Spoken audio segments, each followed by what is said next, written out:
우리도 함께 찬양으로 함께 하시면 감사합니다.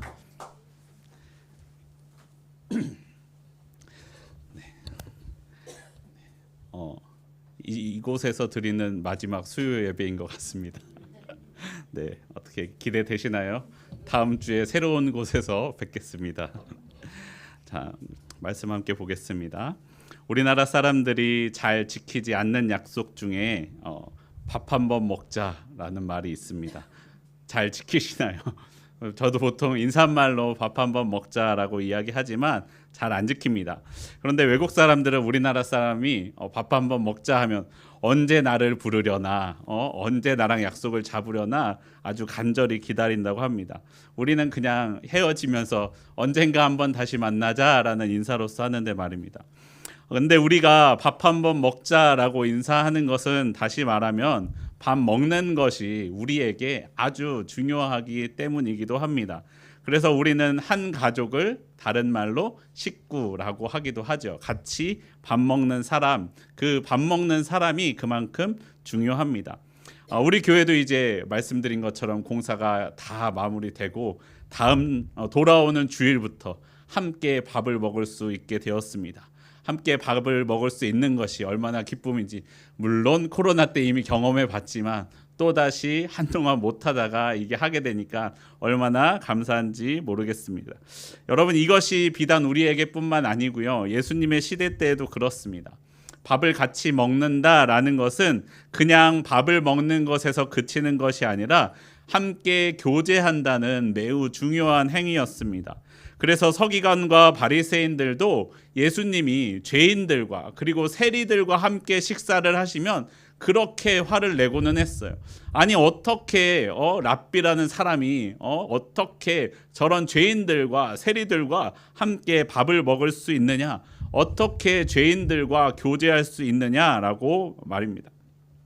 오늘 본문에서도 사도 바울이 믿음으로 말미암는 구원을 이야기하다가 베드로의 식사 이야기를 꺼낸 것도 그만큼 이스라엘 사람들에게도 이 밥을 먹는 것, 식사하는 것이 매우 중요한 문제였기 때문입니다. 오늘 본문에 언급된 사건은 베드로가 안디옥 교회에 머물고 있었을 때의 일입니다. 베드로는 그때에 이방인들과 유대인이 아닌 사람들과 함께 식사를 하고 있었습니다. 그런데 예루살렘에서 할례자들이 찾아왔습니다. 할례자, 당시에 야고보는 예루살렘 교회의 수장으로서 예루살렘 교회는 모든 초대교회 중에서 가장 대표격인 교회였기 때문에 그 야고보에게서 온 이들이 왔다라는 것은 아주 큰 상징성을 가지고 있었습니다. 그런데 그 예루살렘 교회로부터 사람들이 찾아온 것입니다. 그들은 아마 사도행전 15장에서 말씀하는 모세의 법대로 할례를 받지 않으면 구원을 받지 못한다라고 전하는 사람들 중 하나였을 것으로 보입니다. 사도행전 15장 1절은 이렇게 말씀합니다. 어떤 사람들이 유대로부터 내려와서 형제들을 가르치되 너희가 모세의 법대로 할례를 받지 아니하면 능히 구원을 받지 못하리라 하니, 이렇게 말했던 사도행전 15장에서 나왔던 그 사람들이 이 할례자들이었습니다. 자신만 율법을 지키고 할례를 받아야 된다라고 생각했을 뿐만 아니라 다른 사람들까지도 그렇게 하도록 적극적으로 다녔던 사람들이 있었습니다. 그런데 여러분, 야고보가 이 사람들을 보냈을까요? 야고보도 예수님을 믿는 사람이었고 야고보도 믿음으로 구원받는다는 것을 알고 있었는데, 야고보도 우리의 구원이 율법이나 할례나 혈통이 아니라 오직 하나님의 은혜로 복음이신 예수 그리스도를 믿는 믿음으로 이루어진다라는 것을 알고 믿는 사람이었습니다. 그리고 후에 이것은 야고보의 지시 없이 사람들을 혼란하게 하기 위하여 보내졌던 사람들로서 밝혀집니다. 사도행전 15장 24절에서 이 할례 문제에 관하여 예루살렘 교회에 모여서 다투다가 이렇게 말씀합니다. 야고보가 말씀하는 것입니다. 들은즉 우리 가운데서 어떤 사람들이 우리의 지시도 없이 나가서 말로 너희를 괴롭게 하고 마음을 혼란하게 한다 하기로. 야고보가 말씀하기를 우리는 보낸 적이 없는데 누가 우리가 보냈다고 하면서 할례와 율법을 강조하는 사람들이 있다고 내가 들었습니다 라고 말하고 있는 것입니다. 우리의 구원은 오직 하나님의 은혜로 하나님이 보내신 복음이신 예수 그리스도를 믿는 믿음으로 이루어진다라는 진리에는 변함이 없었습니다. 그런데 문제는 무엇입니까? 그 복음을 먼저 알고 먼저 믿었던 베드로가 할례자들을 두려워하였다라는 것입니다. 그것도 자기만 두려워하였을 뿐 아니라 식사 자리에서 두려워하면서 떠나가자 남은 유대인들도 그리고 심지어는 바나바조차도 그 모습에 유혹되었다라고 말씀합니다. 그래서 오늘 본문에서 사도 바울은 베드로를 향하여 이렇게 이야기했다라고 말씀합니다. 당신은 복음 안에서 그리스도를 믿음으로 말미암아 율법이 없던 이방인들처럼 율법으로부터 자유함을 얻지 않았습니까? 베드로, 당신은 자유함을 얻지 않았습니까? 더 이상 유대인의 옛 방식을 따라서 살고 있지 않지 않습니까? 그런데 왜 이방인들을 억지로 유대인처럼 살지 않으면 안 될 것처럼 생각하게 하였습니까? 라고 사도 바울이 말하고 있는 것입니다. 이방인들과의 식사 자리에서 두려워하여 떠나간 것은 이방인들로 하여금 그리고 주변 사람들로 하여금 그렇게 생각하도록 만든 일입니다. 라고 게바에게 사도 바울이 베드로에게 말하였다라는 것입니다. 사실 이것이 다른 사람이면 이 에어컨 방향 좀 고정해 주시면 좋겠어요. 자꾸 마이크로 소리가 들어가는데 죄송합니다. 다른 사람이면 상관이 큰 문제가 되지 않았을지도 모르겠습니다. 저 사람이 아직 복음을 제대로 배우지 못하였구나. 아직 과거의 옛 습관을 벗어버리지 못하였구나 라고 생각했을 수도 있습니다. 그런데 여러분, 그가 누굽니까? 베드로였습니다. 베드로는 예수님의 수제자라고 불리는 사람이면서 초대교회의 가장 큰 영향력을 가지고 있었던 사람이었습니다. 그런 그가 할례자들을 두려워하고 율법을 지키지 않는 것을 두려워한다면 다른 사람들도 나도 혹시 그래야 되는 것은 아닐까라고 오해할 수 있었기 때문입니다.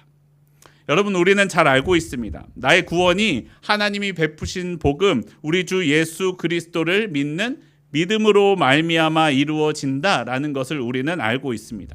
그리고 그 외에는 다른 조건이 아무것도 없습니다.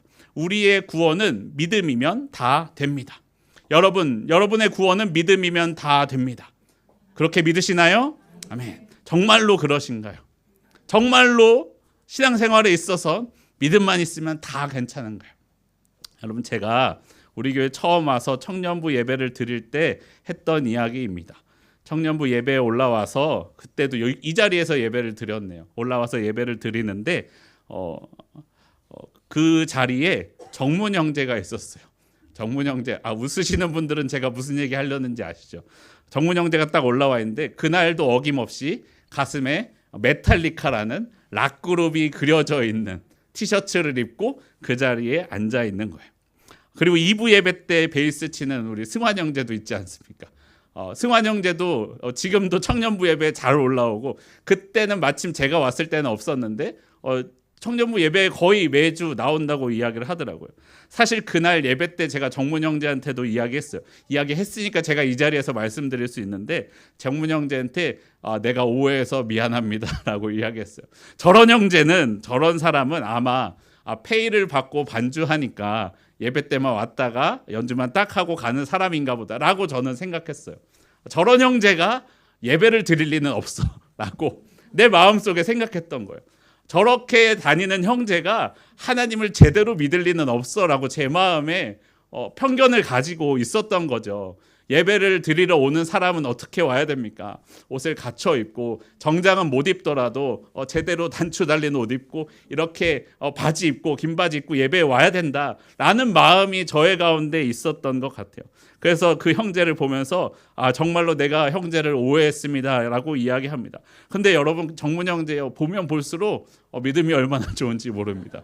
얼마나 열심히 반주하고요. 지금도 잘 하는데 더 찬양을 잘하고 싶어서 레슨도 따로 받으면서 주중에도 수시로 연습을 하는 게 우리 정문 형제예요. 여러분, 우리 정문 형제와 승환 형제 위해서 함께 기도해 주시기를 바랍니다. 저처럼 오해하지 않으시기를 바랍니다. 혹시 오해했던 분 있으신가요? 여러분도 혹시 그런 마음 있지 않으신가요? 교회에 오는 사람은 이래야 돼. 교회에 다니면 이렇게 해야지 라는 마음이 어느 정도는 있으시잖아요. 물론 여러분, 우리가 옆 사람을 배려하기 위해서 너무 짧은 옷들, 그리고 너무 위아래로 짧은 옷들을 입지 말아야 된다는 것은 어느 정도 제재를 할 수 있겠지만, 옷에 대하여, 그래 아니면은 너무 깨끗하지 않은 옷을 입고 온다거나, 이래도 이런 정도는 우리가 지켜줘야 되지 않겠냐 하는 선이 우리에게는 어느 정도들 있지 않으십니까? 그런데 어떤 목사님은 이렇게 말씀하시더라고요.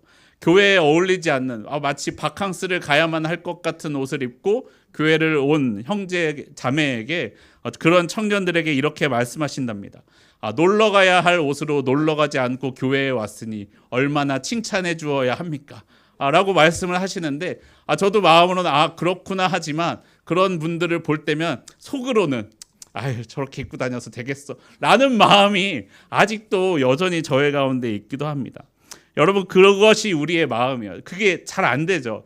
그런 기준이 우리 안에 나름대로 또 있기도 합니다. 여러분, 그렇기 때문에 우리는 늘 다시 한번 되새기면서 기억해야 됩니다. 하나님은 사람을 외모로, 겉모습으로, 어떠한 문화로, 생긴 것으로, 아니면 그 사람의 복장으로 취하지 않으신다라는 것입니다. 외모로 취하지 않으신다라는 것이 잘생겼다 못생겼다가 아니라, 우리도 보면 일본 사람, 중국 사람, 한국 사람, 아니면 동남아 사람, 아니면 유럽 사람 구분할 수 있는 것처럼, 그 당시에도 사람을 보면 이 사람은 어느 민족이겠구나라고 추정할 수 있었다고 해요. 그런 민족으로서 구원하지 않는다라고 우리에게 말씀하시는 것입니다. 사실 사도 바울도 베드로의 중심에는 그러지 않을 거야라는 것을 알고 있었습니다. 사도 베드로의 모습을 보십시오. 사도 베드로는 이방인에게도 성령이 임하심을 보았습니다. 백부장 고넬료에게 세례를 베풀었던 적도 있습니다. 그렇기에 사도 바울은 원래 그렇지 않은데, 베드로가 지금 잠깐 눈앞에 어려움에 흔들렸다라는 것을, 하지만 그의 중심에는 바른 믿음이 있었다라는 것을 알고 있었습니다. 알고 있었기 때문에, 그래서 사도 바울은 베드로라는 사람을 비난한 것이 아니라, 그렇게 했던 행동에 대해서 그래도 이 행동은 하지 말아야 하지 않습니까? 라고 말하고 있는 것입니다. 여러분, 우리 교회가 이런 공동체가 되기를 원합니다. 누가 와서 앉아 있어도 그 사람에 대하여 내가 쟤 저래 갖고 천국 가겠어 라고 판단하지 마시고, 쟤는 정말 하나님 제대로 믿고 있겠어 라고 누군가를 판단하고 정죄하지 않는 공동체가 되기를 원합니다. 구원의 조건에 있어서는 오직 하나님의 은혜이신 우리 주 예수 그리스도의 복음을 믿는 그 믿음 안에 우리가 구원을 받습니다.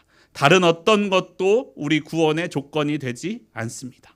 여러분, 혹시 여러분 가운데 마음에 어려운 것이 있을 때 미움과 비난함으로 하지 말고, 사랑과 이해로서 서로를 깎아내리기 위하여 지적하지 말고, 서로를 더 바르게 세워 나아가기 위하여 사랑으로 보듬어주고 돌보아주는 공동체가 되기를 소원합니다.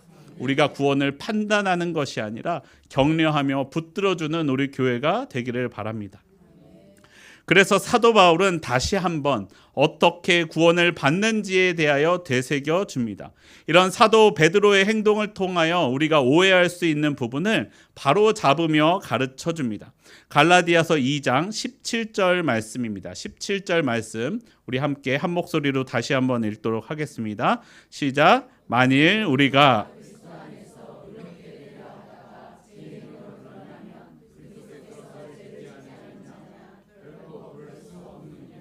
아멘. 사도 바울은 본래 유대인이지만 예수님을 만남으로 의롭게 되는 것이 오직 예수님을 믿는 것으로 이루어진다라는 것을 깨달았습니다. 율법의 행위로서는 의롭게 될 수 없다라는 것을 알았습니다. 그리고 그것은 모든 초대교회 사람들도 같았죠. 하지만 아마 초대교회에서 그 복음을 들은 사람들 중에서도 이만큼은 염려하는 사람들이 있었던 것 같습니다. 만약에 내가 믿음만 가지고 있다가 내가 율법으로 죄인으로 드러나면 어떻게 될까 하며 이렇게 염려하는 사람들이 있었던 것 같습니다. 그런 이들을 향하여 사도 바울이 말씀하고 있는 것입니다. 아니, 그럼 그리스도께서 죄를 짓게 하는 것입니까? 결코 그럴 수 없습니다. 나는 이미 율법에 대하여 죽었습니다. 왜냐하면 율법으로는 내가 의롭게 될 수 없었기 때문입니다 라고 말씀합니다. 여러분, 사도 바울의 삶을 우리가 잘 알고 있지만 사도 바울보다 율법에 충실하게 살려고 했던 사람이 얼마나 있었겠습니까? 그런데 그런 사도 바울조차도 내가 율법으로 의롭다 여기심을 받을 수 없다라는 것을 알게 되었다라고 고백합니다. 오히려 율법을 지키려고 하면 할 때마다 나의 부족함만을 보게 되었다라고 고백합니다. 그런데 우리가 알고 있는 것처럼 또한 그것이 오히려 율법의 역할이었습니다. 나의 힘으로는 의롭게 될 수 없습니다. 나에게는 하나님의 은혜가 필요합니다. 율법으로 의롭게 될 수 없는 그것이 오히려 하나님의 은혜로 살게 하는 도구가 됩니다. 의롭게 될 수 없는 율법을 세우는 것은 오히려 거짓말하는 자입니다. 왜냐하면 그 누구도 율법으로 의롭게 된 적이 없기 때문입니다. 우리는 더 이상 율법으로 말미암아 정죄를 받지 않습니다. 예수님은 우리의 모든 죄를 용서해 주셨습니다. 이제까지 지은 죄뿐 아니라 내가 앞으로 지을 죄까지도 다 용서해 주셨습니다. 근데 이 방금 읽은 말씀을 다시 해석하면 또 혹자는 이렇게 오해하는 사람들도 있었습니다. 이미 모든 죄를 용서해 주셨기 때문에 우리가 어떤 죄를 지어도 되는 것은 아닙니까? 어떤 죄를 또 지어도 되는 것 아닙니까? 이제 나는 마음대로 살아도 되는 것 아닙니까? 라고 말하는 사람들도 있을 수 있었습니다. 만약 그렇다고 한다면 예수님을 믿는 것이, 예수님의 그 은혜가 오히려 그 사람으로 하여금 죄를 지어도 되는, 마치 그 영화의 007 살인 면허처럼 죄를 지어도 되는 면허증을 발급해 주는 것이 아닙니까? 라고 묻는 사람이 있을 수 있다라는 것이죠. 그러나 여러분, 그것은 성경이 우리에게 가르쳐 주는 것과 맞지 않습니다. 여러분, 예수 그리스도로 말미암아 구원받은 사람, 구원받게 된 사람의 삶은 어떠해야 될까요? 오늘 본문의 핵심 본문 갈라디아서 2장 20절, 우리가 암송들도 많이 하시고 제자 훈련할 때 가장 처음 배우는 말씀이기도 합니다. 갈라디아서 2장 20절 말씀 우리 함께 한 목소리로 읽어보겠습니다. 시작. 내가 그리스도와 함께 십자가에 못 박혔나니.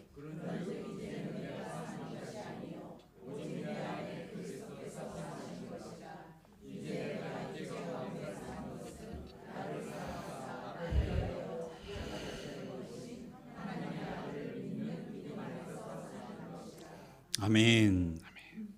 그리스도인이 된 우리가 살아가는 방법은 십자가에 못 박히신 우리 주 예수 그리스도와 함께 살아가는 것입니다.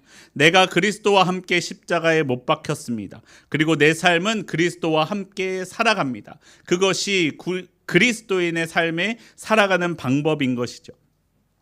여러분, 율법주의의 가장 큰 특징은 무엇이냐면 그 중심에 내가 있는 것이에요. 내가 중심입니다. 자기 자신이 구원에 있어서 가장 큰 역할을 합니다.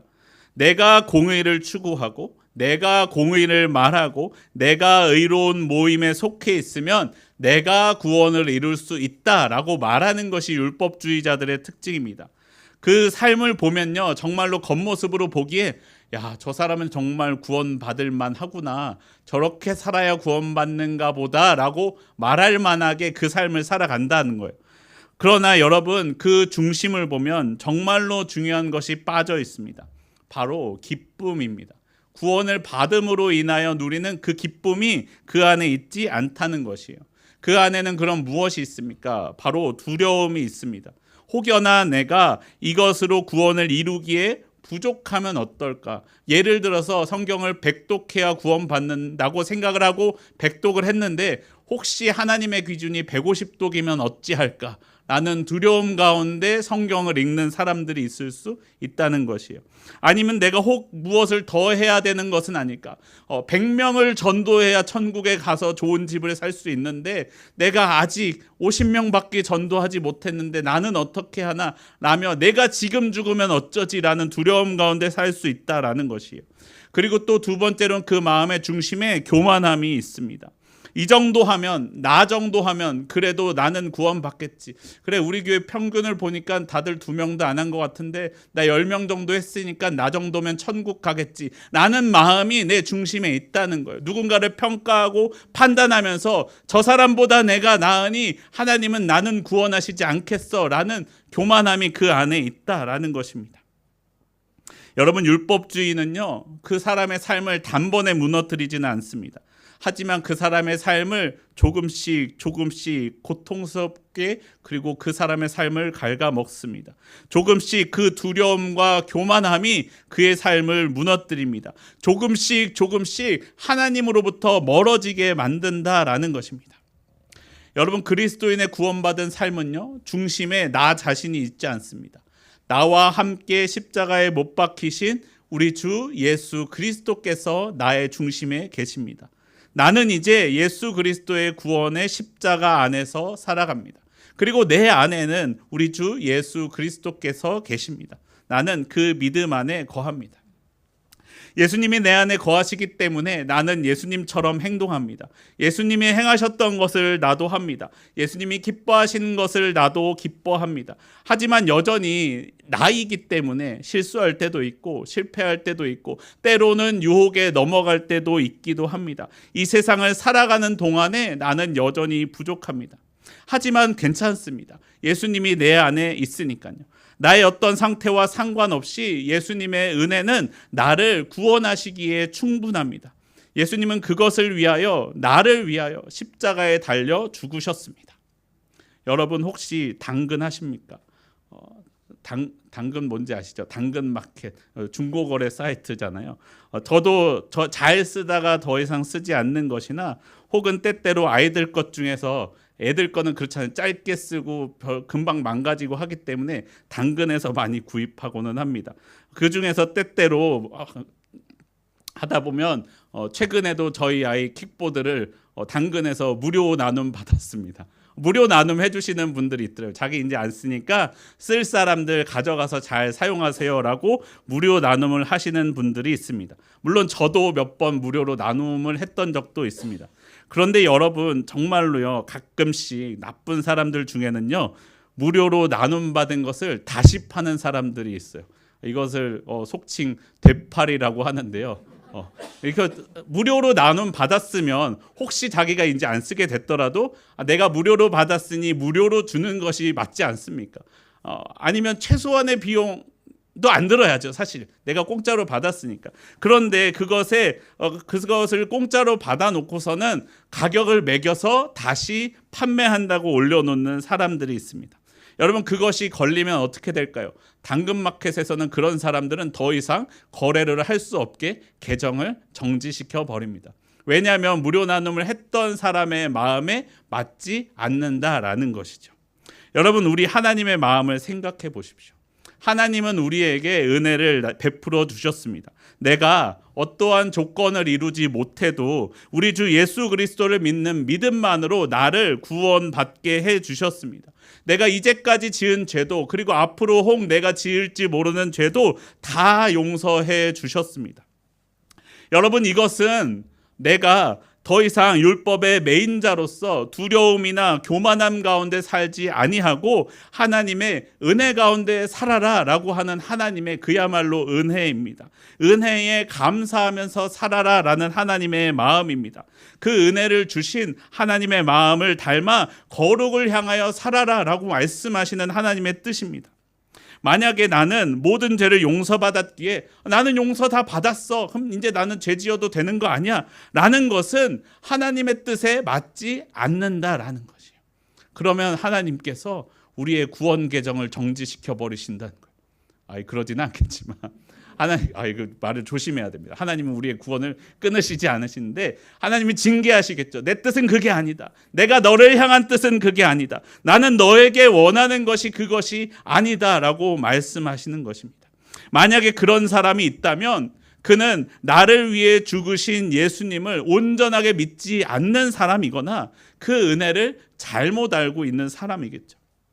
나는 죽고 예수로 살아가는 삶이 아니라 여전히 죄가, 여전히 내가 내 중심에서 살아가는 사람이 그런 생각을, 그런 마음을 품을 수 있다라는 것입니다. 사랑하는 성도 여러분, 하나님의 은혜 가운데 살아가는 저와 여러분의 삶이 되기를 소원합니다. 죄를 쫓고 싶어하는 내 마음을 따르지 아니하고, 내 욕심대로 살고 싶어하는 내 마음을 따르지 아니하고, 오직 내 안에 거하시는 우리 주 예수 그리스도의 마음으로 살아가는 저와 여러분의 삶이 되기를 바랍니다. 삶에서 하나님의 거룩을 쫓되 하나님의 거룩함을 따라가되 두려움과 교만함으로 하는 것이 아니라 하나님의 은혜 안에 거하는 기쁨과 감사 안에서 그 기쁨과 감사가 나에게서 그리고 너에게서 더욱더 풍성하게 하도록 거룩을 향하여 살아가는 저와 여러분의 삶이 되기를 소원합니다. 우리 함께 찬양하고 기도하겠습니다. 아까 찬양했던 내 영혼은 안전합니다. 한 번 더 찬양하겠습니다.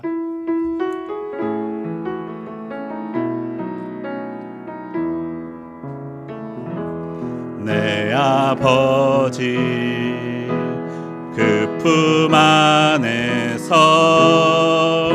내 영혼은 안전합니다. 주 손길로 내 삶을 안으시니 그 평강이 나를 덮습니다. 나 비록 넘어지며 흔들리지만 주 내 안에 거하며 나를 붙드시니 내 생각을 주께로 돌리고 주시는 평강의 옷을 입습니다. 주 약속 안에서 내 영혼 평안해 내 뜻보다 크신 주님의 계획 나 신뢰해 두려움 다 내려놓고 주님만을 주 안에서 내 영혼 안전함. 우리 처음부터 한 번 더 찬양하겠습니다. 내 아버지 그 품 안에서 내 영혼은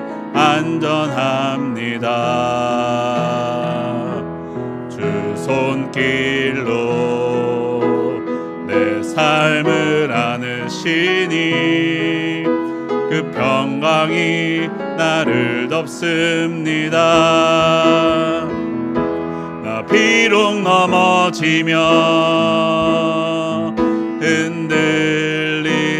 흔들리지만 주 내 안에 거하며 나를 붙드시니 내 생각을 주께로 돌리고 주시는 평강의 옷을 입습니다. 주 약속 안에서 내 영혼 평안해 내 뜻보다 크신 주님의 계획 나 신뢰해 두려움 다 내려놓고 주님만 의지해 주 안에서 내 영혼 안전함이 나 비록 넘어지며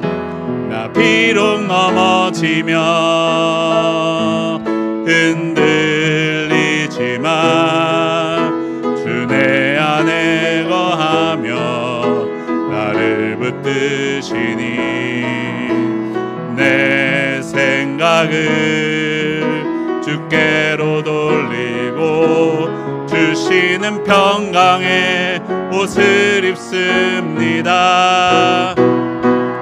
주 약속 안에서 내 영혼 평안해 내 뜻보다 크신 주님의 계획 나 신뢰해 두려움 다 내려놓고 주님만 의지해 주 주께서 내 영혼 안전합니다.